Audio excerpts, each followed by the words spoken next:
Creations of the mind. So, ba't ko pinapatandaan yung phrase na yan? Kasi i-relate natin siya sa artificial intelligence o AI.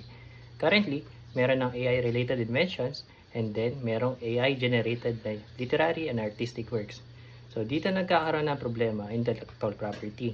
Kasi, yung datasets na ginagamit para i-train ang AI para gumawa ng literary and artistic works ay walang consent ng authors and artists.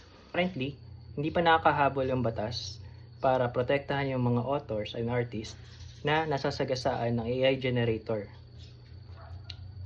And at the same time, dapat bang protektahan yung mga AI generated na literary and artistic works ng mga AI artists? Sa tingin ko, hindi.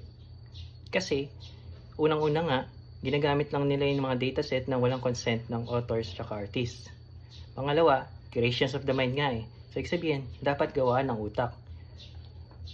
So, doon pa lang, hindi napasok dun sa definition ng intellectual property. Hindi sila mismo yung gumawa. Pero kung ikaw naman talaga ang gumawa at ginamitan mo lang ng AI as assistive tool, well, sigurado akong mapaprotektan yan under copyright law. Salamat sa iyong pakikinig at abangan ang aking susunod na video. Stay tuned. Bye!